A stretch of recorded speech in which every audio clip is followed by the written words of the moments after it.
အားလုံးပဲမင်္ဂလာပါ Bami sharing မှာပြန်လဲကြိုးပါရခင်ဗျာ ပဲခူးတိုင်းအရှိချမ်းက PDF တွေနဲ့ပတ်သက်တဲ့သတင်းကိုအရင်ဆုံးတင်ဆက်ပေးသွားမှာပဲဖြစ်ပါတယ်ဒါကတော့ဒီနေ့ဇန်နဝါရီလ19ရက်နေ့မနက်အစောပိုင်းမှာပဲအုတ်တွင်းနဲ့ညောင်ချီတော်ကြားမှာရှိနေတဲ့ဒီရန်ကုန်မန္တလေးလမ်းဟောင်းပေါ်မှာ NUGBB အုပ်စုနဲ့ကရင်လက်နက်ကင်တဲ့ပေါ် KNU အဖွဲ့တွေကတိုက်ပွဲတွေဆက်လက်ဖော်ဆောင်နေပါတယ်ဒီလိုတိုက်ပွဲတွေပေါ်ဆောင်နေတာဖြစ်တဲ့အတွက်ဒီအများပြည်သူပိုင်းပြည်သူလူထုပိုင်နဲ့စီပေါစာတွဲကားနဲ့တခြားသောဒီကုန်တင်ကားတွေကိုနှောက်ယှက်တာမိရှုတာဖျက်ဆီးတာပစ်ခတ်တာတွေပြုလုပ်လျက်ရှိပါတယ်ဒါကြောင့်မလို့ဒီနေ့ဇန်နဝါရီလ19ရက်နေ့မနက်ပိုင်းမှာပဲဒီရန်ကုန်မန္တလေးလမ်းဟောင်းခီးစဉ်ကြီးကတင်းမြို့ကနေညောင်ချီတောက်အထိပိတ်ဆို့နေတယ်လို့သိရပါတယ်။အုတ်တင်းမြို့နဲ့ညောင်ချီတောက်ကြားမှာတိုက်ပွဲတွေဖြစ်ပွားနေတဲ့အတွက်ယာယီလမ်းတွေပိတ်ဆို့နေရတာဖြစ်ပြီးတော့ဒေသခံမိဘပြည်သူတွေရဲ့ကားတွေလည်းမိရှုဖျက်ဆီးခံရတယ်လို့သိရပါတယ်။ဒါကတော့ဒီနေ့ဇန်နဝါရီလ19ရက်နေ့မနက်အစောပိုင်းရရှိတဲ့သတင်းဖြစ်ပါတယ်။တကယ်တော့ဒီပဲခူးတိုင်းအရှိချမ်းစစ်တောင်းမြေရဲ့အနောက်ဘက်ချမ်းနဲ့ဒီပဲခူးရုံးမှာအရှိဘက်ချမ်းဒေသတွေကကရင်လက်နက်ကိုင်တဲ့ပေါ် KNU စုံမိုးရထိန်းချုပ်ရနဲ့လှုပ်ရှားသွားလာရဒေသတွေဖြစ်ပြီးတော့ NUGBB အုပ်စုရဲ့ဒီစစ်ဒေသနှစ်အနေနဲ့သတ်မှတ်ထားတဲ့နေရာတောင်ငူညောင်လေးပင်နဲ့ဒီပဲခူးတိုင်ပတ်ဝန်းကျင်တွေမှာစုဖွဲ့လှုပ်ရှားနေတဲ့ local PDF တွေအများပြားရှိပါတယ်။ရည်ရရှိနဲ့ဒီတောင်ငူညောင်လေးပင်က NUGPDF အဖွဲ့တွေက2024ခုနှစ်နှစ်ဆန်းပိုင်းကစပြီးတော့တိုက်ပွဲတွေဖော်ဆောင်နေခဲ့တာကဆိုရင်ပြီးခဲ့တဲ့ဇန်နဝါရီလ19ရက်နေ့ကတော်ကျွဲအင်မျိုးသိန်းတိုက်ပွဲဆိုပြီးတော့တိုက်ပွဲတွေဖော်ဆောင်ပြီးမြို့ကိုဖျက်ဆီးသွားခဲ့တယ်။24နာရီမပြည့်ခင်မှာပဲတမတော်ရဲ့တံမြန်တိုက်ခိုက်မှုတွေကြောင့်ကရင်လက်နက်ကိုင်တဲ့ပုံနဲ့ NUGPB အုပ်စုတွေကစုခွာထွက်ပြေးရပြီးတော့စစ်တောင်းမြေရဲ့အရှိဘက်ချမ်းနဲ့စစ်တောင်းမြေရဲ့အနောက်ဘက်ချမ်းရွာတွေမှာဝင်ရောက်စုဖွဲ့နေပါတယ်။အဲဒီနောက်ရွေးကောက်ပွဲဒုတိယပိုင်းကျင်းပနေတဲ့ဇန်နဝါရီလ15ရက်နေ့မှာပဲထန်းပင်မြို့ကိုဒရော်ဘုံနဲ့လာရောက်ကျဲချတိုက်ခိုက်တာတွေပြုလုပ်ခဲ့တယ်လို့ဒီ115မိုင်လမ်းခွဲကနေဖြူကိုသွားတဲ့ဇေယဝတီနဲ့ဒီဖြူရဲ့ကြားမှာရှိနေတဲ့လမ်းစုံကိုလည်းလာရောက်တိုက်ခိုက်မှုတွေပြုလုပ်ခဲ့တယ်။စကွင်းလမ်းစုံမှာရှိနေတဲ့ဒီလုံခြုံရေးတပ်ဖွဲ့ဝင်တွေကိုလာရောက်တိုက်ခိုက်တာတွေပြုလုပ်ခဲ့တယ်လို့အဲဒီမှာပဲပဲနွယ်ကုန်းတလျှောက်ဒီကညိုကုန်းတလျှောက်မှာလည်းတိုက်ပွဲတွေဖော်ဆောင်နေတာရှိပါတယ်။အခုဒီဇန်နဝါရီလ19ရက်နေ့မှာလည်းအုတ်တွင်းပတ်ဝန်းကျင်မှာတိုက်ပွဲတွေဖော်ဆောင်နေတာဖြစ်ပါတယ်။တိုက်ပွဲတွေဖော်ဆောင်နေခြင်းကတော့တောင်ငူကိုရောက်ရှိလာတဲ့တောင်ပိုင်းတိုင်းစစ်ဌာနချုပ်တိုင်မှုဗိုလ်ချုပ်သူရဇော်လွင်စိုးရဲ့ဒီစစ်ရေးအပေါ်အလေးထားမှုတွေနဲ့နေမချင်းလေးဆောင်ရွက်မှုတွေစစ်ကြောင်းထိုးမှုတွေနဲ့ပတ်သက်ပြီးစိန်ခေါ်မှုတရဖြစ်လာပါတယ်ဒီကတော့ဒီဗိုလ်ချုပ်သူရဇော်လွင်စိုးကရှမ်းပြည်နယ်မြောက်ပိုင်းနောင်ချိုကြောင်မဲတီဘောထိုးစစ်တွေမှာပါဝင်တိုက်ခိုက်ခဲ့ပြီးတော့ကြောင်မဲမြို့သိမ်းတိုက်ပွဲနဲ့တီဘောမြို့သိမ်းတိုက်ပွဲတွေမှာမြို့သိမ်းတိုက်ပွဲတွေရဲ့အဓိကအနေရာကနေပါဝင်ခဲ့တဲ့ဒီအစစ်မြင့်အရာရှိတအုပ်ဖြစ်ပါတယ်အဲဒီနောက်ဒီအခုတောင်ပိုင်းနယ်စစ်ဌာနချုပ်တိုင်းမှုအနေနဲ့တာဝန်ကိုယူခဲ့ရတာဖြစ်ပြီးစစ်ဌာနချုပ်တိုင်းမှုဖြစ်တာဝန်ထမ်းဆောင်တဲ့နေ့ကစပြီးတော့ပဲခူးတိုင်းအရှိချမ်းပဲခူးရုံးမှအရှိပန်စစ်တောင်းမြစ်အရှိဘက်ချမ်းဒေသတွေကဒီကရင်လက်နက်ကိုင်တဲ့ပေါ် KNU နဲ့အကြမ်းဖက်သမားတွေရဲ့တိုက်ပွဲဖော်ဆောင်မှုတွေနဲ့တောက်လျှောက်ဆိုသလိုကြုံတွေ့နေရတာဖြစ်ပါတယ်ပြောရမယ်ဆိုရင်တော့ဒီပဲခူးတိုင်းအရှိဘက်ချမ်းဒေသတွေကပြီးခဲ့တဲ့2024ခုနှစ်ပတ်ဝန်းကျင်တွေကလေးက2025ခုနှစ်တစ်နှစ်လုံးနေပါမကြာခဏဆိုသလိုလာရောက်တိုက်ခိုက်ခံနေရတဲ့နေရာတွေဖြစ်ပါတယ်ရန်ကုန်မန္တလေးလမ်းဟောင်းဖြစ်ပြီးတော့တောင်ပိုင်းစစ်ဌာနချုပ်တည်ရှိတဲ့တောင်ငူအဲဒီကနေဒီရေဒါရှိဖြူအုတ်တွင်းတခြားလုံးကနေဒီတိုင်ဦးကညို့ကွင်းပတ်ဝန်းကျင်တွေအထိအကြမ်းဖက်သမားတွေကဒီရန်ကုန်မန္တလေးလမ်းဟောင်းပေါ်မှာတက်ဆက်ကြီးတွေကောက်လုံခြုံရေးအကြောင်းပြပြီးတော့ဒီတိုက်ပွဲဖော်ဆောင်တာတွေလည်းပြုလုပ်ခဲ့တယ်ရထားလမ်းတစ်လျှောက်ကလုံခြုံရေးတပ်ဖွဲ့ဝင်တွေကိုလည်းလူအင်အားအများပြားနဲ့ဝိုင်းဝန်းပိတ်ဆို့တိုက်ခိုက်တာတွေပြုလုပ်ခဲ့ပါတယ်တိုက်ပွဲတွေဖော်ဆောင်မှုတွေကရင်လက်နက်ကင်တဲ့ KNU ရဲ့တပ်မဟာနဲ့တောင်ငူခိုင်နဲ့တပ်မဟာ3ညောင်လေးပင်ခရိုင်အတွင်းကဒီစုဖွဲ့နေရာတွေမှာပဲစခန်းချတန်တဲ့နေပို့ချပြန်လည်စုဖွဲ့ပြီးတော့စစ်တောင်းမြေကိုဖျက်ကူးပြီးတော့တိုက်ပွဲတွေဖော်ဆောင်နေတာဖြစ်ပါတယ်အခုလက်ရှိမှာတော့စစ်တောင်းမြေရဲ့အရှိဘက်ချမ်းမုံစလဲကြောက်ကြီးပတ်ဝန်းကျင်တွေမှာကရင်လက်နက်ကင်တဲ့ KNU နဲ့အတုံးချခံ PDF အဖွဲ့တွေကတိုက်ပွဲတွေဆက်လက်ဖော်ဆောင်နေစေဖြစ်ပါတယ်ဒီနေရာတွေကိုစုံစမ်းဖော်ထုတ်နေမရှင်လေးဆောင်ရွက်သွားမှာဖြစ်တဲ့အတွက်ဒါကတောင်ပိုင်းတိုင်းစစ်ဌာနချုပ်အဖြစ်တာဝန်ယူရမယ်တိုင်းမှုဗိုလ်ချုပ်သူရဇော်လင်စိုးရဲ့နိုင်ငံရေးပု္ပ္ပစာကိုနိုင်ငံရေးအိမ်စာကိုဆက်လက်ပြီးတော့ဆောင်ရွက်သွားရမှာဖြစ်တယ်ဆိုတဲ့အချက်ကိုမြင်တွေ့လာရတာဖြစ်ပါတယ်လက်ရှိချိန်ဒီ2026ခုနှစ်ဇန်နဝါရီလက19ရက်နေ့ထိ3ပတ်နီးပါးကြာမြင့်လာပြီဖြစ်တဲ့အချိန်ဒီပဲခူးတိုင်းရဲ့အရှိဘက်ချန်ဒေသတွေကတော့တိုက်ပွဲတွေကမကြာခဏဆိုသလိုဖြစ်ပေါ်နေတယ်ပြီးခဲ့တဲ့ရက်ကပဲနေဝင်ကညော့ကွင်းပတ်ဝန်းကျင်ကအကြမ်းဖက်သမားတွေရဲ့တိုက်ပွဲဖော်ဆောင်မှုတွေမှာတော့ဒီတိုင်းမှုရဲ့ပထမဆုံးလက်တံပြောင်းတဲ့စစ်စင်ရေးလို့ဆိုရမှာဖြစ်ပြီးလေကြောင်းကနေတိုက်ခိုက်မှုမြေပြင်တပ်ဖွဲ့တွေနဲ့တိုက်ခိုက်မှုနဲ့မြေပြင်အမြောက်တပ်တွေနဲ့ပူးပေါင်းချိတ်ဆက်တိုက်ခိုက်မှုတွေကြောင့်အကြမ်းဖက်သမားတွေစုဖွဲ့နေရာတွေနဲ့အကြမ်းဖက်သမားတွေရဲ့နှိစက်သူတွေကအများအပြားထိခိုက်ဒေဆုံးမှုတွေရှိခဲ့ပါတယ်ဒါပေမဲ့ပဲခူးတိုင်းရဲ့အရှိဘက်ချမ်းရန်ကုန်မန္တလေးလမ်းဟောင်းနဲ့ဒီစစ်တောင်းမြေရဲ့ကြားကကြေးရွာတွေမှာက NUGBB အုပ်စုရဲ့တစ်ချိန်လုံးက NLD အမာခံတွေ NLD အမတ်လောင်းတွေနဲ့ပြည်ပြီးအုပ်စုတွေစစ်သွေးကြွတွေအများပြားရှိခဲ့တဲ့နေရာတစ်ခုဖြစ်တဲ့အတွက်ဒီနေရာတွေမှာဒေသခံတွေကိုယ်တိုင်ပါဝင်နေတာကြောင့်စစ်ရေးလှုပ်ရှားမှုတွေနဲ့တပ်မတော်ရဲ့သတင်းစီစဉ်မှုတွေကတော့ကွင်းဆက်ပြက်လျက်ရှိတယ် ဒါအပြင်စစ်ဘေးရှောင်လာကြတဲ့ဆိုတဲ့မိသားစုတွေကိုပြန်ကြည့်လိုက်ရင်အမျိုးသမီးတွေကလေးငယ်တွေနဲ့တက်ကြီးရွယ်အိုတွေသာပါဝင်လာပြီးတော့အရွယ်ကောင်းတွေအားလုံးက PDF တွေကိုရောက်ရှိသွားပြီးတော့စစ်ရှောင်မိသားစုတွေကမြို့ပေါ်ရက်ွက်တွေမှာအေးအေးလူလူနဲ့ဝင်ရောက်စစ်ဘေးရှောင်ပြီးတပ်မတော်ရဲ့စစ်ရေးလှုပ်ရှားမှုတွေနဲ့ဒေတာအတွင်းတည်ငြိမ်အေဂျင့်ရေးသတင်းတွေကိုစင်စက်မပြတ်သတင်းရယူပြီးတော့တစ်ဖက်ကတိုက်ပွဲပေါ်ဆောင်မဲ့အကြမ်းဖက်လုပ်ရက်တွေလုပ်မဲ့သူတို့ရဲ့လင်းတွေသားတွေအမျိုးအဆွေတွေစီကိုသတင်းတွေပေးဖို့လျက်ရှိပါတယ်။ဒါကြောင့်မလို့လဲပဲခူးတိုင်းအရှေ့ပိုင်းကနေရာတွေကတိုက်ပွဲပေါ်ဆောင်မှုတွေအတွင်းလုံခြုံရေးအင်အားအနည်းဆုံးဖြစ်နေတဲ့ဒီကင်းစကန်တွေလုံခြုံရေးအင်အားတတိအနည်းဆုံးရှိနေတဲ့နေရာတွေနဲ့လုံခြုံရေးတပ်ဖွဲ့ဝင်အနည်းဆုံးရှိနေတဲ့ဥမာထန်းတပင်မြို့တောကျွဲအင်းမြို့ကျွဲပွဲလမ်းဆောင်ပတ်ဝန်းကျင်ကနေရာတွေကိုတိုက်ပွဲတွေပေါ်ဆောင်နေတာတွေ့ရပါတယ်။ဒါကတော့အခုလက်ရှိတိုင်းမှုဖြစ်လာတဲ့ဗိုလ်ချုပ်သူရဇော်လွင်စိုးကိုစင်ခေါ်နေတဲ့နေရာတရေစော့နေတဲ့လောက်ရက်တွေဖြစ်တဲ့အတွက်ဘယ်လိုမျိုးဆက်လက်ဆောင်ရွက်သွားမလဲဆိုတာကိုတော့ကျွန်တော်တို့စောင့်ကြည့်သွားရအောင်မှာဖြစ်ပြီးတော့ဒီဒေသတွေကရွေးကောက်ပွဲပထမပိုင်းဒုတိယပိုင်းတတိယပိုင်းကျင်းပပြီးတဲ့နောက်လွှတ်တော်ခေါ်ပြီးအစိုးရဖွဲ့ပြီးရင်တော့မဖြစ်မနေနေမြေရှင်းလင်းရေးကိုမြေလံဆောင်ရွက်သွားရမယ့်နေရာတွေဖြစ်ပါတယ်။ဒါကဒီနေ့ဇန်နဝါရီလ19ရက်နေ့အတွက်ပထမဆုံးအနေနဲ့တင်ဆက်ပေးတဲ့သတင်းဖြစ်ပါတယ်။နောက်ထပ်သတင်းတွေကတော့စကိုင်းတိုင်းထဲမှာရှိနေတဲ့အညာသားတောသားတွေရဲ့စုဖွဲ့နေရာတွေမြို့သိမ်းတိုက်ပွဲဆင်နွှဲမယ်ဆိုတဲ့နေရာတွေကိုတပ်မတော်ကနေမြေရှင်းလင်းရေးဆောင်ရွက်စစ်ကြောင်းထိုးပြီးတော့လေကြောင်းနဲ့ပူးပေါင်းစစ်ဆင်တိုက်ခိုက်မှုတွေပြုလုပ်ခဲ့တယ်ဆိုတဲ့သတင်းကိုတင်ဆက်ပေးသွားမှာပဲဖြစ်ပါတယ်။ဆိုတော့စကိုင်းတိုင်းရဲ့အထက်ပိုင်းသတင်းကနေစတင်ရမယ်ထင်ပါတယ်။ဒါကတော့ပြီးခဲ့တဲ့2025ခုနှစ်နှစ်ကုန်ပိုင်း2026ခုနှစ်ဇန်နဝါရီလ2ဆန်းပိုင်းထဲမှာပဲကတာမြို့သိမ်းဆင်နွှဲမယ်ဆိုတဲ့ကချင်လက်နက်ကိုင်သဘော KNA နဲ့ PDF တွေကကတာမြို့ကိုလာရောက်တိုက်ခိုက်ခဲ့တယ်။အဲ့ဒီနောက်အင်းတော်နဲ့ဘေးပတ်ဝန်းကျင်ကနေရာတွေမှာအကြမ်းဖက်သမားတွေဝင်ရောက်ခိုးလုံတာတွေကိုတပ်မတော်ကတံမြန်တိုက်ခိုက်နိုင်ခဲ့ပြီးတဲ့နောက်အထိနာစစ်ရှုံးလာတဲ့ဒီအကြမ်းဖက်အဖွဲ့တွေကစကိုင်းတိုင်းရဲ့အထက်ပိုင်းမှာရှိနေတဲ့ကောလင်းဝင်းတို့အနီးကိုတိုက်ပွဲတွေပြန်လည်ဖော်ဆောင်မယ်ဝင်းတို့မြို့သိမ်းတိုက်ပွဲဆင်နွှဲမယ်ဆိုပြီးတော့စစ်ရေးပြင်ဆင်မှုတွေပြုလုပ်လျက်ရှိပါတယ်ဒီလိုစစ်ရေးပြင်ဆင်မှုတွေပြုလုပ်ပြီးတော့ဒေသခံမိဘပြည်သူတွေစစ်ဘေးရှောင်ဘဝကိုရောက်ရှိနေတဲ့ဆိုတဲ့သတင်းတွေကြားသိတဲ့အချိန်မှာပဲနမခမှာရှိနေတဲ့ဒီတိုင်းမှုကနေစစ်ရေးလှုပ်ရှားမှုတွေကိုဖိဖိစီစီဆောင်ရွက်လာခဲ့တာဖြစ်တဲ့အတွက်ပြီးခဲ့တဲ့ရက်ကပဲကောလင်းနဲ့ဝင်းတို့ရဲ့ကြားဒီရွှေဘုံမြကြီးနားလမ်းနဲ့ဝင်းတို့ရဲ့ကြားမှာရှိနေတဲ့14မိုင်ကျော်15မိုင်အကွာအဝေးမှာရှိတဲ့ကျေးရွာတွေကိုတပ်မတော်ကနေမြေရှင်းလင်းရေးတွေဆောင်ရွက်ခဲ့ပါတယ်။တကယ်တော့တပ်မတော်ကဒီဒေသတွေကဒီမြို့ပေါ်တွေကိုနေမြေရှင်းလင်းဆောင်ရွက်ပြီးလုံခြုံရေးတွေဆောင်ရွက်ပေးနေတာတော့ကြားပြီဖြစ်။ဒါပေမဲ့ကချင်လက်နက်ကိုင်တပ် KIA ရဲ့တကြောပြန်ဗမော်တိုက်ပွဲတကြောပြန်ကတာတိုက်ပွဲတွေဖော်ဆောင်ပြီးတော့စုံလင်မှုတွေနဲ့ကြုံတွေ့လာတဲ့အချိန်ဝင်းတုံမြို့သိမ်းတိုက်ပွဲဆင်နွှဲမယ်ဆိုပြီးတော့စီရေးဖော်ဆောင်မှုတွေပြုလုပ်တဲ့အတွက်နေမြေရှင်းလင်းရေးတွေကိုဆောင်ရွက်ခဲ့ရပါတယ်။ဒါကြောင့်မလို့ပြီးခဲ့တဲ့ဒီ2025ခုနှစ်နှစ်မကုန်ခင်ကလည်းနာခန်တိုက်နယ်ကအကြမ်းဖက်သမားတွေရဲ့စုဖွဲ့နေရာကိုလေကြောင်းကနေတိုက်ခိုက်မှုတွေပြုလုပ်ခဲ့သလိုပြီးခဲ့တဲ့ဇန်နဝါရီလဒုတိယပတ်ထဲမှာပဲကောလင်းမြို့ရဲ့အရှိတ်ဘက်မှာရှိနေတဲ့ရွာတွေဖြစ်တဲ့ချင်းပစ်ခုံနဲ့အခုဒီတောင်မော်ရွာတွေထိကိုနေမြေရှင်းလင်းဆောင်ရွက်လျက်ရှိပါတယ်။ဒီကောလင်းမြို့ကနေချီတက်လာတဲ့တမတော်စစ်ကြောင်းတွေဝင်းတုံနဲ့ပူးပေါင်းထားတဲ့ပူးပေါင်းစစ်ကြောင်းတွေကနေမြေရှင်းလင်းဆောင်ရွက်လာတာဖြစ်ပြီးတော့ကောလင်းနဲ့ဒီရွှေဘုံမြကြီးနားလမ်းပိုင်းမှာရှိနေတဲ့အကျဉ်းဖက်သမားတွေရဲ့စုဖွဲ့နေရာတွေကိုဒေသခံမိဘပြည်သူတွေကသတင်းပေးခဲ့တာဖြစ်ပါတယ်။ဒါကြောင့်မလို့ဒီဇန်နဝါရီလပထမပတ်တည်းကစပြီးတော့တပ်မတော်ကနေမြေရှင်းလင်းဆောင်ရွက်လာတာဖြစ်ပြီးညောင်ကိုင်းကျေးရွာအုပ်စုအဲ့ဒီအလွန်ချင်းပြစ်ကုံကိုပြီးခဲ့တဲ့ဇန်နဝါရီလ16ရက်နေ့ကနေမြေကန်တရင်တပ်ဖွဲ့တွေကနေမြေရှင်းလင်းဆောင်ရွက်ခဲ့ပါတယ်။အဲ့ဒီနေမြေရှင်းလင်းဆောင်ရွက်ခဲ့တဲ့အချိန်မှာလည်းအကျဉ်းဖက်သမားတွေကအချိန်မီဆုတ်ခွာခဲ့ပြီးတော့တပ်မတော်ရဲ့လျှက်တစ်ပြက်ဝင်ရောက်စီးနင်းမှုတွေအတွင်းချင်းပြစ်ကုံရွာထဲမှာရှိနေတဲ့အကျဉ်းဖက်သမားတွေစုဖွဲ့နေရတဲ့ချို့နဲ့ဒီရွာရဲ့ဈေးထဲမှာဝင်ရောက်ပြီးတော့ဖမ်းဆီးနိုင်ခဲ့တဲ့အတွက်ပြစ်ခတ်မှုတချို့နဲ့အကြမ်းဖက်သမားတချို့ကိုအသေးဖမ်းဆီးရမိခဲ့တာတွေရှိခဲ့ပါတယ်။တပ်မတော်ဘက်ကဒီလိုနေမြေရှင်းလင်းဆောင်ရွက်နေတာဖြစ်တဲ့အတွက်ဝင်းတုံမြို့သိမ်းတိုက်ပွဲဆင်နွှဲမယ်ဆိုတဲ့ဝင်းတုံပါကဖာကောလင်းပါကဖာနဲ့ကချင်လက်နက်ကိုင်တပ် KIA ရဲ့ဒီတချို့သောလက်နက်ကိုင်အဖွဲ့တွေကပေါ်ဆောင်မှုတွေကိုတပ်မတော်ကတမ်းမြန်နေမြေရှင်းလင်းဆောင်ရွက်နေတာဖြစ်တဲ့အတွက်ဒီညောင်ကိုင်းအဲဒီကနေချင်းပစ်ခုံကနေဆက်လက်ပြီးတော့နေမြေရှင်းလင်းဆောင်ရွက်လာတာဖြစ်တဲ့အတွက်တောင်မော်ရွာအနီးထိကိုရောက်ရှိခဲ့ပါတယ်။တောင်မော်ရွာကိုစုခွာသွားတဲ့ပါကဖာပါလာ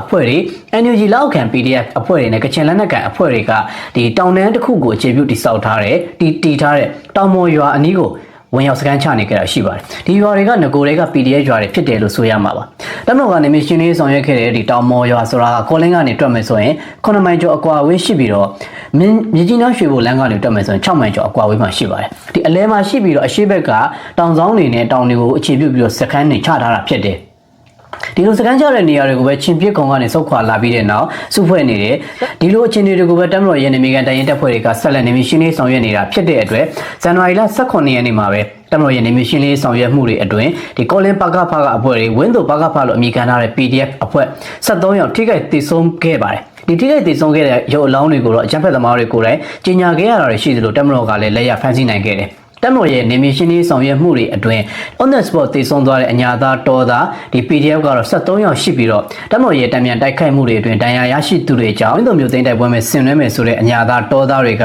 ကမြို့ကနေစုတ်ခွာရင်းနဲ့ပဲအခုတောင်မော်ရအနီးကစခန်းချနေရမှာနဲ့ထိခိုက်တည်ဆုံသူ20နီးပါးရှိသွားပြီဖြစ်ပါတယ် on the spot တည်ဆုံသူက73ယောက်နီးပါးဖြစ်ပြီးကျန်တဲ့9ယောက်10ယောက်နီးပါးကအတူပြန့်တဲ့ဒဏ်ရာတွေရရှိပြီးတော့တွတ်ထွက်တန်ယူဖြစ်ပြီးတော့တွတ်ထွက်လုံးတည်ဆုံနေဆိုတဲ့သတင်းတွေလည်းကြားသိရပါတယ်ဒီသတင်းကိုတော့ဒီနေ့ဇန်နဝါရီလ19ရက်နေ့မနက်ပိုင်းအထိရရှိတာဖြစ်ပြီးတည်ဆုံသူ73ဦးအပါအဝင်နောက်ထပ်တည်ဆုံသွားတဲ့သူတွေက9ယောက်ထက်မနည်းရှိတယ်လို့သိရတဲ့အတွက်အညာသားတော်သားတွေတမလို့ရဲ့နေမီရှင်းလင်းမှုအတွင်းတည်ဆုံသူ20နီးပါးဖြစ်သွားတယ်ဆိုတဲ့သတင်းကိုရရှိခဲ့တာပဲဖြစ်ပါတယ်နောက်ထပ်သတင်းကတော့ဒီနာမခလို့ခေါ်တဲ့နေအနောက်မြောက်တိုင်းစစ်ဌာနချုပ်အခြေစိုက်ထားတဲ့မုံရွာရဲ့အရှိတောင်ဘက်လောက်မှာရှိနေတဲ့နေရာတွေမှာအကြမ်းဖက်သမားတွေကဒီစစ်ရေးဖော်ဆောင်တဲ့စခန်းတွေချနေတဲ့အတွက်နေမီရှင်းလင်းတွေဆောင်ရွက်ခဲ့ပါတယ်။နေမီရှင်းလင်းဆောင်ရွက်မှုတွေကိုတန်ဖို့တေဖျားအနီးကနေနေမီရှင်းလင်းဆောင်ရွက်ခဲ့တာဖြစ်ပြီးတော့ဆယ်ကြီးတော်တင့်ညိုပင်နဲ့အဲ့ဒီကနေတဆင့်တမတော်ရဲ့နေမီရှင်းလင်းစစ်ကြောင်းတွေကတောင်မတော်မရွာအထိကိုဆက်လက်နေမီရှင်းလင်းဆောင်ရွက်ခဲ့တာဖြစ်ပါတယ်။တမတော်ရဲ့နေမီရှင်းလင်းဆောင်ရွက်မှုတွေအတွင်းဒီဆယ်ကြီးတော်ရွာမှာရှိနေတဲ့အကြမ်းဖက်သမားတွေကအထိနာပြီးတော့ဆုတ်ခွ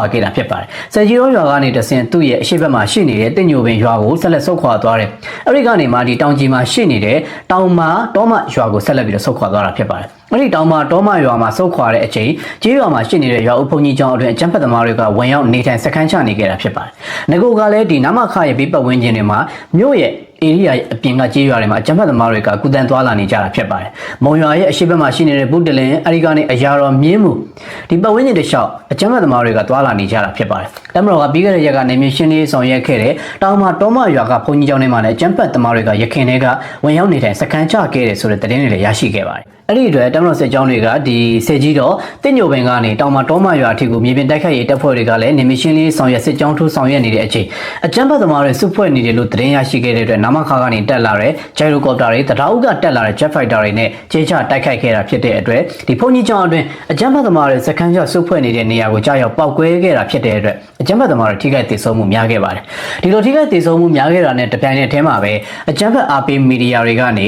ဒီတောင်မတော်မရွာမှာရှိနေတဲ့ဘုံကြီးကျောင်းနဲ့စာတင်ကျောင်းတွေကိုတမတော်ကလေကြောင်းတိုက်ခိုက်မှုပြုလုပ်ခဲ့ပါတယ်ဆိုပြီးတော့ရခင်တပ်ပြားဟောင်းတွေအတိုင်းပဲလုံခြံတည်စေပြီးတော့သတင်းတွေရေးသားခဲ့ပါတယ်ဒါပေမဲ့ဒီလိုသတင်းတွေရေးသားနေတဲ့ကြားတွေကပဲတကယ်တမ်းထိခိုက်တည်ဆုံးသူတွေဒီ Facebook မှာ profile အမဲကြီးတွေဖြစ်သွားပြီးတော့အတုပအခမ်းအနားတွေကိုမြန်မြန်ဆိုင်ဆိုင်ကျင်းပနေရတယ်ဆိုတာကမဖုံးနိုင်မပြီးနိုင်ဖြစ်လာပါတယ်အစစ်ရှောင်းတွေဘုန်းကြီးကျောင်းတွေမိဘပြည်သူတွေအပြစ်မဲ့အရက်သားတွေလို့သူတို့သတင်းတွေထုတ်ပြန်နေပေမဲ့တကယ်တမ်းမြေပြင်မှာအညာသားတော်သား PDF တွေထိခိုက်တည်ဆုံးမှုတွေများနေတာကြောင့်မဖုံးနိုင်မပြီးနိုင်ဖြစ်လာခဲ့ရတာဖြစ်ပါတယ်တကယ်တော့ဒီတက်မတော်ကနေမြေရှင်းလေးဆောင်ရွက်ခဲ့တဲ့ဆိုတဲ့လမ်းကြောင်းတွေကိုကြည့်လိုက်ရင်လည်းမုံရွာမြို့ရဲ့အနီးဆုံးမှာရှိပါတယ်မြို့ပေါ်ရက်ွက်တွေကိုလုံခြုံရေးတပ်ဖွဲ့ဝင်တွေကအချိန်ပြေလုံခြုံရေးဆောင်ရွက်ပေးနိုင်ပေမဲ့မြို့အပြင်ကရွာတွေမှာပဲအကြမ်းဖက်သမားတွေကရွာသားအယောင်ဆောင်ပြီးတော့တွာလာနေကြတာတွေရှိတယ်တော်လန်းဆိုင်ကလမ်းတွေကနေတော်လန်းဆိုင်ကလမ်းတွေတရုတ်ဆိုင်ကအစုပ်တွေစီးပြီးတော့ပဲတနက်တွေလွယ်ပစိုးစလွယ်တိုင်းနေနဲ့တွာလာနေကြတာတွေဖြစ်ပါတယ်ဒီမုံရွာမြေနယ်လမ်းဆောင်ကနေမုံညစ်တန်ဖို့တွေအဲ့ဒီကနေဆယ်ကြီးတော့တင့်ညိုပဲစားတဲ့နေရာတွေမှာအကြမ်းဖက်သမားတွေကတွာလာနေကြတာဖြစ်ပြီးတော့မုံရွာနဲ့ဒီအောက်မှာရှိနေတဲ့လမ်းကြောင်းတွေမှာလည်းလက်ရင်လက်တယ်လို့ငှက်ရင်ငှက်တယ်လို့စက်ကြီးတွေကောက်ဖို့အတွက်လမ်းမတွေပေါ်ထွက်လာတယ်လုံခြုံရေးအကြောင်းပြစက်ကြီးကောက်တာတွေပြုလုပ်ရလည်းရှိပါတယ်ဒါကြောင့်တမတော်ကနေမြေရှင်းလေးဆောင်ရွက်နေခဲ့ရတာဖြစ်ပါတယ်တကယ်တော့ဒီမုံရွာမြို့ရဲ့အနီးနားမှာဒီအကြမ်းဖက်သမားတွေစခန်းချနေတဲ့အကြမ်းဖက်သမားတွေဝင်ရောက်နေတယ်ဆိုတာကတော်တော်လေးလုံခြုံရေးစီးပေါက်နေတယ်လို့ဆိုရမှာပါဒါပေမဲ့လည်းတစ်ဖက်ကပြန်ကြည့်ရင်စကိုင်းတိုင်းထဲမှာကမြို့တိုင်းနှီးပါးရဲ့ရွာတိုင်းနှီးပါးမှာအကြမ်းဖက်သမားတွေအနမာကန်ထောက်ပို့ရှိနေကြတာပါ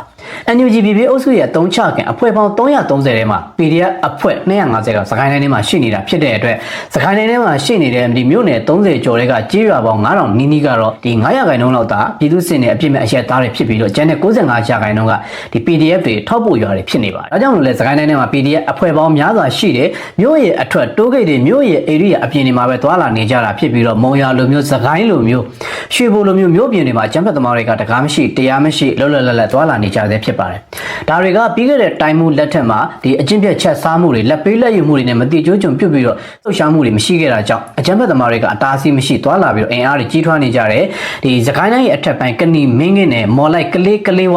နောက်ပြီးတော့ဒီတဖန်းစိတ်ဆယ်ကြီးရဲ့ပတ်ဝန်းကျင်မှာရှိနေတဲ့ရေဦးခင်ဦးဒဇယ်ဒီပတ်ဝန်းကျင်တွေကအကြမ်းဖက်သမားတွေကလည်းဒီတရားမဝင်လုပ်ငန်းတွေနဲ့ချမ်းသာကြွယ်ဝနေပြီးတော့လက်ပေးလက်ယူမှုတွေကိုအခွင့်ကောင်းယူပြီးလောင်စာဆီတွေနဲ့အမျိုးမျိုးသောတရားမဝင်မှောင်ခိုလမ်းကြောင်းတွေကနေတဆင့်ချမ်းသာကြွယ်ဝနေကြတာဖြစ်ပါတယ်။အခုလက်ရှိတိုင်းမှုအသစ်ရောက်ရှိလာပြီးတဲ့အချိန်မှာတော့အကြမ်းဖက်သမားတွေရဲ့ရွှေမျိုးတွေကိုဆက်လက်တိုက်ခိုက်တော်ရပြုလုပ်ခဲ့တယ်။ပြီးခဲ့တဲ့ရက်ကလည်းကော်လင်ဝင်းတုံနဲ့တဖန်းစိတ်ဆယ်ကြီးတွေကအကြမ်းဖက်သမားတွေရဲ့စုဖွဲ့နေရာတွေကိုတောက်လျှောက်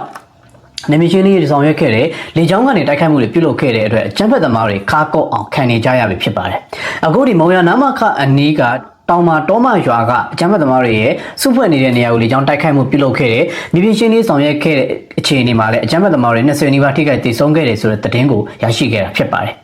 ်တပုတ်ပါနောက်ထပ်သတင်းတစ်ပုတ်ကတော့ပြီးခဲ့တဲ့2025ခုနှစ်နိုဝင်ဘာလကုန်မှာပဲဒီစကိုင်းတိုင်းရဲ့အဓိကနေရာလို့ခေါ်လို့ရမယ်ဒီမူးမြင့်ချမ်းမူးမြင့်ဝမ်အရာတော့မြင်းမှုနဲ့ဒီဗုဒ္ဓလင်ပတ်ဝန်းကျင်ကအကြမ်းဖက်သမားတွေကလက်နက်ကင်လမ်းစဉ်လိုက်အာနာရှင်တော်လန်ရေးနဲ့ຫນွေဦးတော်လန်ရေးတွေအမျိုးမျိုးခေါင်းစဉ်တက်နေပြီးတော့တကယ်တမ်းမြေပြင်မှာစေးကြောက်တွေစိုက်ပျိုးနေကြတယ်ဆိုတော့သတင်းတွေကဖုံးမနိုင်ဖိမရဖြစ်လာပါတယ်ဒါကတော့ဒီမြင်းမှုမြို့နယ်နဲ့အရာတော်မြို့နယ်စတောင်မြို့နယ်အဆက်မှာရှိနေတဲ့ကျေးရွာတွေရဲ့စိုက်ပျိုးနေတဲ့ဒီပုံမှန်နှမ်းတွေပြောင်းနေစိုက်ပျိုးတဲ့နေရာတွေမှာဆေးကြောက်တွေပြောင်းလဲစိုက်ပျိုးပြီးတော့ဆေးကြောက်ထုတ်လုပ်မှုတွေကနေတဆင်းစကိုင်းတိုင်းအဲဒီကနေချင်းပြည်နယ်ကနေအိန္ဒိယနဲ့ဘင်္ဂလားဒေ့ရှ်ကိုဆေးကြောက်ရောင်းဝယ်မှုတွေပြုလုပ်နေကြပါတယ်။ပုံမှန်ပဲတွေနှမ်းတွေစိုက်ပျိုးနေတဲ့အညာသားတွေကအခု PDF တွေဖြစ်လက်နက်ကင်လမ်းစဉ်ကိုလိုက်လာပြီးတဲ့နောက်ဆေးကြောက်စိုက်တဲ့လုပ်ငန်းကြီးကိုတွင်တွင်ကျယ်ကျယ်စိုက်ပျိုးလာကြတာဖြစ်ပါတယ်။ဒီရွာတွေကမှဒီမာလဲရွာညောင်ကန်ရွာကန်ရင်ရွာနဲ့ဘေးပတ်ဝန်းကျင်မှာရှိနေတဲ့ကဲပါညောင်ချီတော့ရတာထိန်ကန်နဲ့ဒီအရာတော်မြို့နယ်အဆက်မှာရှိနေတဲ့မွေးလာနဲ့ရွှေချောင်းကန်ဒီနေရာတွေကဒီအကြမ်းဖက်သမားတွေဝင်ရောက်စုဖွဲ့နေတဲ့နေရာတွေဖြစ်ပါတယ်ဒီစတောင်မြို့ရဲ့အရှေ့ဘက်အရာတော်ရဲ့တောင်ဘက်မြင်းမှုမြို့ရဲ့မြောက်ဘက်မှာရှိတဲ့နေရာတွေအတွင်းမှာလွတ်လပ်စွာနဲ့ပဲတရားမဝင်ကူးတန်းပြီးတော့တရားဝင်မောင်ခေါ်မှုတွေကိုစက်ကြီးကောက်တာတွေကိုပြုလုပ်ပြီးဆေးကြောက်တွေစိုက်နေကြတာဖြစ်ပါတယ်ဒီလိုဆေးကြောက်တွေစိုက်နေတဲ့နေရာတွေကမှမလဲတာကျေးရွာအုပ်စုတွေမှာရှိနေတဲ့ကန်ရင်ရွာကအကြမ်းဖက်သမားစုဖွဲ့နေရာကိုတမတော်ကနေမရှင်လေးဆောင်ရွက်ခဲ့ပါတယ်ဒီနေမရှင်လေးဆောင်ရွက်ခဲ့တဲ့နေရာမှာလည်းဒီအကြမ်းဖက်သမားတွေကရွာမှာရှိနေတဲ့မူဂျိုကျောင်းကိုဝင်ရောက်နေထိုင်ပြီးစကန်ချနေတာဖြစ်တဲ့အတွက်တမတော်ရဲ့လေကြောင်းတိုက်ခိုက်မှုကဒီနေရာကိုကြာရောက်ပောက်ကွဲခဲ့တဲ့အတွက်အကြမ်းဖက်သမားတွေထိခိုက်ဒေဆုံးမှုများခဲ့ပါတယ်ဒီလိုအကြမ်းဖက်သမားတွေထိခိုက်ဒေဆုံးမှုများခဲ့ပေမဲ့အကြမ်းဖက်သမားတွေရဲ့ဝင်ရောက်နေထိုင်ရာစကန်ချရာနေရာကမူဂျိုကျောင်းဖြစ်တဲ့အတွက်အကြမ်းဖက်အာပေမီဒီယာတွေကတော့လေကြောင်းတိုက်ခိုက်မှုပါစာတင်ကျောင်းအတွင်းမူဂျိုကျောင်းအတွင်းကလေးတွေထိခိုက်ဒေဆုံးခဲ့တယ်ဆိုပြီးတော့သတင်းမှားတွေထုတ်ပြန်ခဲ့ပါတယ်တကယ်တော့ပြီးခဲ့တဲ့ဒီတမတော်ရဲ့လေကြောင်းတိုက်ခိုက်မှုကစနေနေ့ဖြစ်သလိုစာတင်ကျောင်းတွေဖွင့်နေရလည်းမဟုတ်ဘူးမူဂျိုကျောင်းတွေဖွင့်နေရလည်းမဟုတ်သလိုအကြမ်းဖက်သမားတွေဝါဒဖြန့်သတင်းထပ်ပုံထုတ်ပြန်တဲ့ဒီသွေးခွက်အတူကြီးတွေစာအုပ်အတူတွေနဲ့ကလေးတငယ်တွေရဲ့ဒီဖက်နှက်တွေပါဆိုပြီးတော့ဖက်နှက်တွေကိုလုံးဆက်ခင်းထားပေမဲ့မူရကြောင်းတက်တဲ့ကလေးတွေရဲ့လက်တဝါးစာခြေထောက်တွေကစီးထားတဲ့ဖက်နှက်တွေကတော့တေကန်ဒီအဖိုးကြီးတွေစီးထားတဲ့ဖက်နှက်တွေလို့နံပါတ်40ကျော်40နဲ့43လောက်ရှိတဲ့ဖက်နှက်အစုပ်တွေတောသားအညာသားစီးတဲ့ရာဘာဖက်နှက်တွေဒီဖက်နှက်တွေကိုအပုံလိုက်ပြပြီးတော့မျက်ရည်ကျူခဲ့တဲ့ဝါဒဖြန့်ခဲ့တဲ့သတင်းတွေပြုလုပ်ခဲ့ကြတာဖြစ်ပါတယ်ဒါပေမဲ့တမတော်ကလေကြောင်းတိုက်ခိုက်မှုပြုလုပ်ခဲ့တဲ့ကန်ရင်ရွာမလဲတာနဲ့ဘေးပတ်ဝန်းကျင်ကနေရာတွေဆိုတာကဆေးကြောက်စိုက်ပျိုးမှုတွေကိုပြီးခဲ့တဲ့2023ခုနှစ်နှစ်ကုန်ပိုင်းကစိုက်ပျိုးခဲ့တာဖြစ်ပြီး2024ခုနှစ်တစ်နှစ်လုံး2025ခုနှစ်နိုဝင်ဘာမှာပဲဒေသခံတွေကိုယ်တိုင်မခံမရနိုင်ဖြစ်လာတဲ့ဒီမူရင်းစိုက်ပျိုးတဲ့နှမ်းတွေပြောင်းနေပဲစိုက်ပျိုးခွင့်မရတော့ဘဲနဲ့ PDF တွေကဒီနေရာတွေကိုလက်ဝဲကြီးအုပ်ဆေးကြောက်တွေစိုက်ပျိုးနေတာဖြစ်တဲ့အတွက်ဒေသခံတွေကိုယ်တိုင်တင်ပေးလာခဲ့ကြတာဖြစ်ပါတယ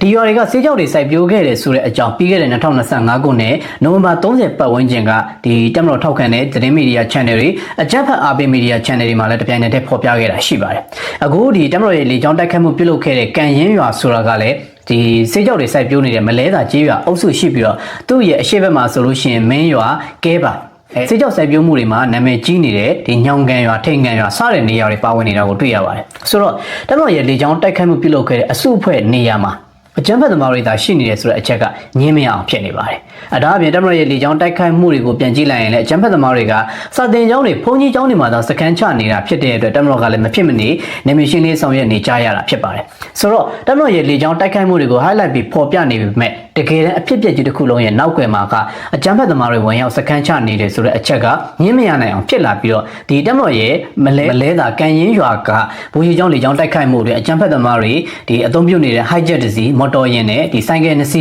းတော့ပြီးတော့ဘေးကနေအိမ်တွေထိခိုက်ပျက်စီးမှုရှိခဲ့ပါတယ်ဒီထိခိုက်ပျက်စီးမှုတွေကမှရုပ်အပေါက်ဆုံးတဲ့ဝါဒဖြန့်မှုအတွက်မပြေပြင်းဆုံးကတော့လက်တဝါးစာလောက်ရှိနေတဲ့ကလေးတွေရဲ့မူယူချောင်းကလေးတွေရဲ့ဖက်နှက်ကတေကန်ဒီအဖိုးကြီးတွေရဲ့ဖက်နှက်စုပ်တွေကိုလာပြီးပုံထားတာဖြစ်ပြီးတော့သူတို့ပြုတ်လုထားတဲ့ဒီအတုသွေးခွက်အတုတွေကလည်းတင်မောဆေးတွေနဲ့ဒီ raw outside တွေနဲ့ရောပြီးတော့သွေးခွက်အတုပြုတ်လုထားတယ်ဆိုတဲ့ပုံစံမျိုးကိုကျွန်တော်စစ်စစ်တွေ့ရှိရပါတယ်ဒါကြောင့်အကြမ်းဖက်သမားတွေကဘလောက်ပဲလိမ့်လေလိစစ်သတင်းတူတွေထုတ်ပြန်နေပါစေဒေသခံမိဘပြည်သူတွေကိုယ်တိုင်ငကိုစိုက်ပျိုးမြေတွေမှာစိုက်ပျိုးခွင့်မရဘဲနဲ့စေးကြောက်တွေကိုအကြမ်းဖက်သမားတွေကလက်ကြီးအုပ်နေခဲ့ရတဲ့ကြောင့်နေ့စဉ်လူမှုစီးပွားတွေပြတ်သုံးနေရတာဖြစ်တဲ့အတွက်သတင်းပေးခဲ့တာဖြစ်ပါတယ်ဒီလိုသတင်းပေးခဲ့တာကိုပဲတိတိကျကျနဲ့တက်မတော်လီကသွားရောက်တိုက်ခိုက်ခဲ့တာဖြစ်တဲ့အတွက်အကြမ်းဖက်သမားတွေထိခိုက်ဒေဆုံးခဲ့တယ်ဘေးပတ်ဝန်းကျင်ကအိမ်တွေလည်းမီးလောင်ပြာကျခဲ့တယ်လို့အကြမ်းဖက်သမားတွေရဲ့ကားလည်းထိခိုက်ဒေဆုံးခဲ့တယ်ဆိုတဲ့သတင်းကိုရရှိခဲ့တာဖြစ်ပါတယ် နောက်ထပ်သတင်းတစ်ပုဒ်ပါနောက်ထပ်သတင်းတစ်ပုဒ်ကလည်းဒီစကိုင်းတိုင်းက PDF တွေအကြမ်းဖက်သမားတွေစစ်ရှုံးကောင်တွေဝင်ရောက်နေထိုင်နေတဲ့နေရာကိုတမတော်ကလေကြောင်းတိုက်ခိုက်မှုပြုလုပ်ခဲ့တယ်ဆိုတဲ့သတင်းဖြစ်ပါတယ်ဒါကတော့ဝက်လက်မြို့ရဲ့အရှေ့တောင်ဘက်မှာရှိနေတဲ့ဝက်လက်ရှိမ်ကလမ်းရဲ့အတွင်းဘက်မှာရှိနေတဲ့ညောင်ကန်ရွာက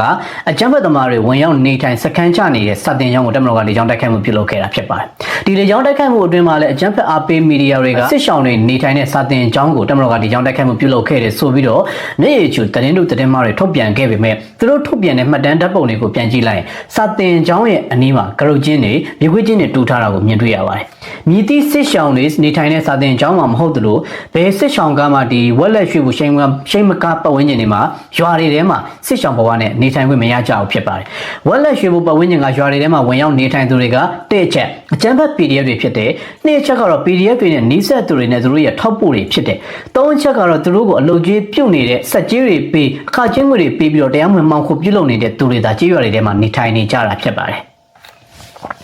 ဒါပေမဲ့အကြမ်းဖက်အားပေးမီဒီယာတွေကတော့မရယာစင်ကူးကနေစစ်ရှောင်လာကြတဲ့သူတွေကဒီညောင်ကန်ရွာကစာတင်ကျောင်းမှာဝင်ရောက်နေထိုင်နေတာဖြစ်ပြီးတော့ပြီးခဲ့တဲ့2025ခုနှစ်နှစ်ကုန်ပိုင်းကလည်းဘုန်းကြီးကျောင်းကိုတိုက်ခိုက်ခဲ့တဲ့အတွက်စစ်ရှောင်တွေပြန်လည်ရွှေ့ပြောင်းရတယ်ဆိုတဲ့သတင်းတွေနဲ့ဖုံးကွယ်ဖို့ကြိုးစားခဲ့ကြပါတယ်ဒါပေမဲ့ဝက်လက်ရွှေဘိုတကြောကကြေးရွာတိုင်းက PDF ရွာတွေဖြစ်တဲ့အညာသားတော်သားတွေစခန်းချရွာတွေဖြစ်ပြီးတော့တမတော်ကပြီးခဲ့တဲ့2025ခုနှစ်ဒီဇင်ဘာ31ရက်နေ့အထိမရယာစင်ကူးတပိတ်ချင်းကိုနေမြေရှင်းလင်းရေးဆောင်ရွက်ပြီးအကြမ်းဖက်သမားတွေကိုထပ်ကြက်မကွာလိုက်လံရှင်းလင်းမှုတွေကြောင့် AR မြစ်ရဲ့အရှိတ်ချမ်းမှာရှိနေတဲ့စစ်ရှုံးကောင်အညာသားတော်သားတွေကဝက်လက်ရွှေဘိုတကြောကိုဆုတ်ခွာလာခဲ့ကြတာဖြစ်ပါတယ်ဒါကြောင့်မလို့ရှိန်မကားမှာရှိနေတဲ့နေမြေကန်တရင်တပ်ဖွဲ့တွေရဲ့စစ်ကြောင်းထိုးမှုအတွင်းအကြမ်းဖက်သမားတွေရဲ့စုဖွဲ့နေရာတွေကနေ့စဉ်ထိတွေ့ပြီးတော့တည်ဆုံမှုတွေများနေတာဖြစ်ပါတယ်အခုတမန်ရဲ့နေမီရှင်လေးဆောင်ရွက်မှုတွေပြုလုပ်ခဲ့တဲ့လေကြောင်းကနေဘုံကျဲတိုက်ခိုက်ခဲ့တဲ့ညောင်ကန်ရွာဆိုတာကလည်းဝက်လက်နဲ့ရှိမကားရဲ့ဂျားမှာရှိတဲ့ကြေးရွာတွေကဖြစ်ပါတယ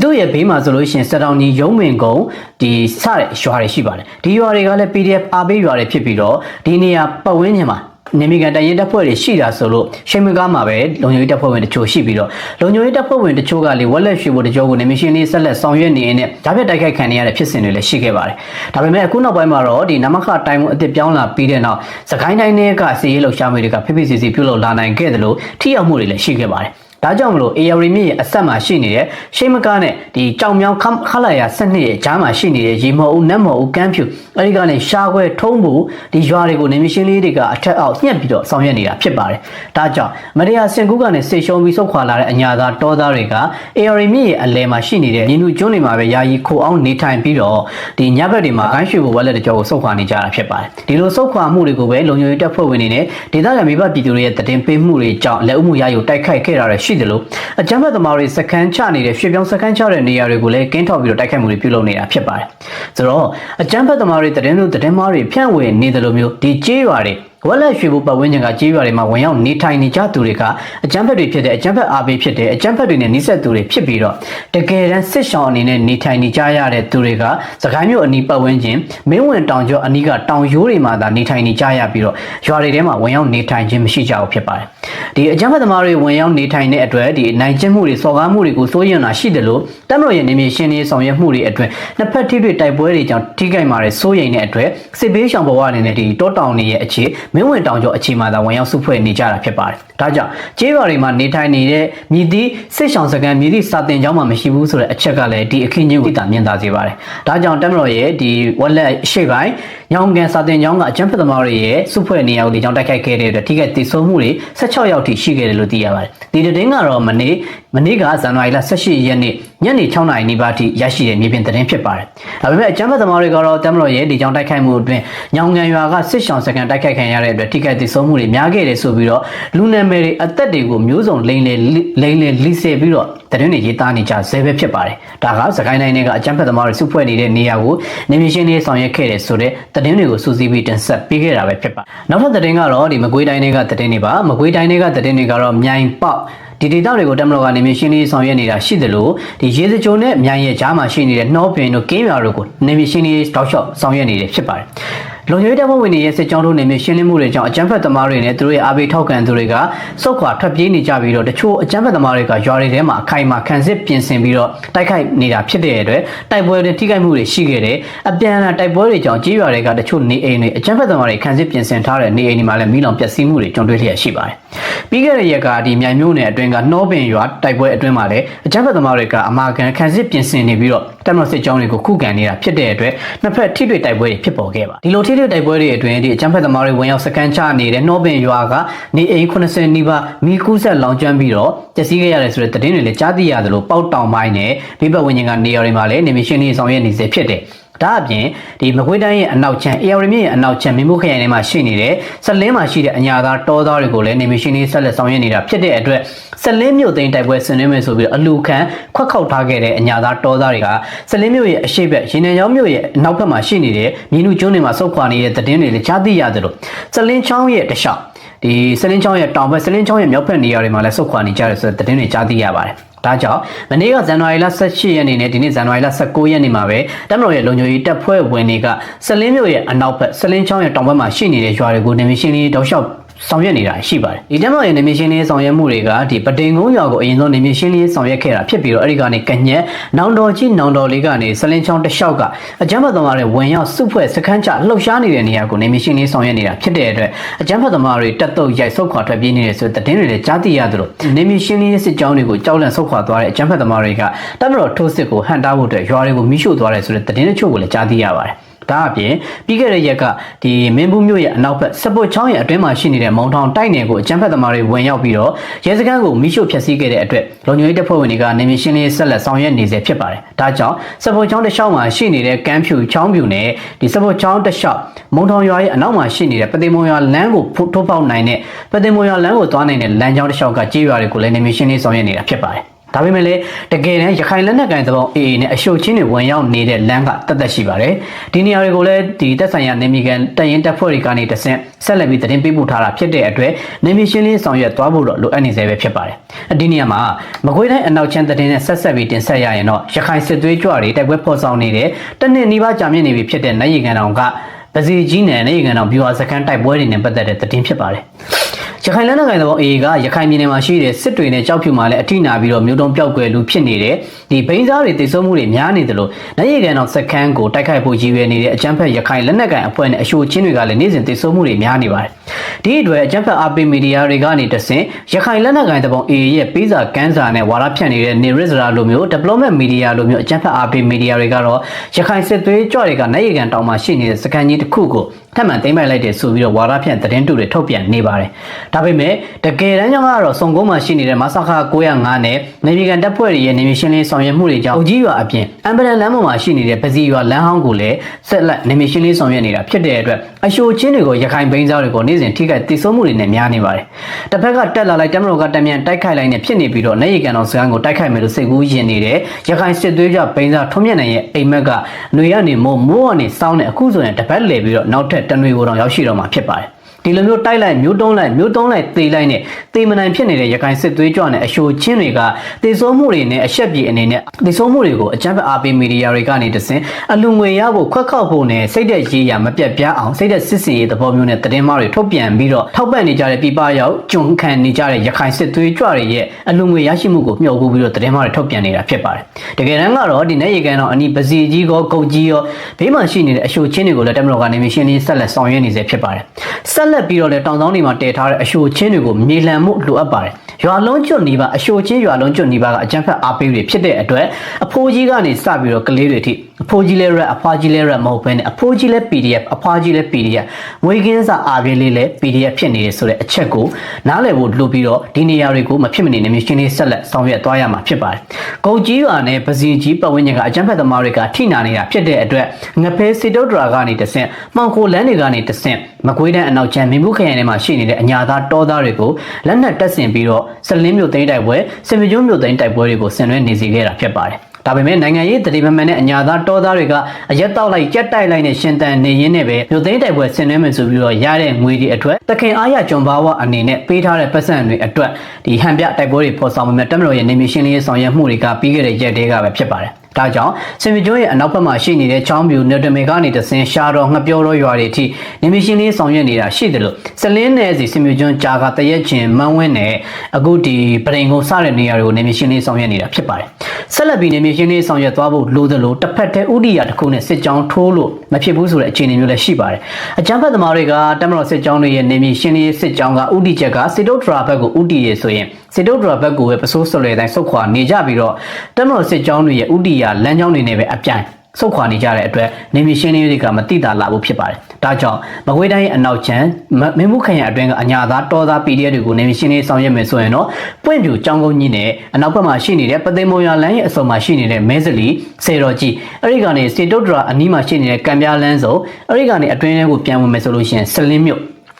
ဒီပသိမ်မုံရလမ်းနဲ့စိတ်ဖြူမင်းဘူးလမ်းကြောင်းပေါ်မှာရှိနေတဲ့ဒီ4000ဆက်နေရာတွင်းမှာပဲအကြမ်းဖက်သမားတွေစုဖွဲ့နေတာဖြစ်တဲ့အတွက် area တစ်ခုတတ်မှတ်ပြီးနေမီရှင်လေးဆောင်ရွက်သွားဖို့လိုအပ်နေပါသေးတယ်ဒီအခြေအနေတွေကပြီးခဲ့တဲ့2023ခုနှစ်2024ခုနှစ်ကလေးကကြိုးကြားတိုက်ပွဲတွေပေါ်ဆောင်နေနေမီကန်တပ်ဖွဲ့တွေတိုက်ခိုက်ခံရတာရှိတယ်လို့မဲစလီ10နဲ့ဒီမဲစလီကျိုးဒရာအနီးကလည်းတောက်လျှောက်ဆိုလို့တိုက်ခိုက်ခံရတာဖြစ်ပါတယ်။ဆက်လင်းချောင်းပတ်ဝန်းကျင်နဲ့ဒီမုံချောင်းပတ်ဝန်းကျင်ကရွာတွေမှာအကြမ်းဖက်သမားတွေလက်ရှိအထိဝင်ရောက်နေထိုင်စခန်းချပြီးတော့တမတော်ရဲ့နေမီရှင်လေးဆောင်ရွက်မှုတွေအတွင်းအရာရွာသားပုံစံအသွင်ပြောင်းပြီးတော့ဘုံကြီးကျောင်းတွေမှာဝင်ရောက်နေထိုင်နေတာဖြစ်တဲ့အတွက်ဘုံကြီးကျောင်းတွေကိုလည်းပိတ်ဆိတ်တိုက်နေမီရှင်လေးဆောင်ရွက်သွားဖို့လိုအပ်တယ်ဆိုတဲ့သတင်းကိုတင်ဆက်ပေးခဲ့တာပဲဖြစ်ပါတယ်။ဒီနေ့ဇန်နဝါရီလ19ရက်နေ့အတွက်ထူးခြားတဲ့သတင်းတွေကသတင်းတချို့ကိုကောင်းတော့တင်ဆက်ပေးခဲ့တာဖြစ်ပါတယ်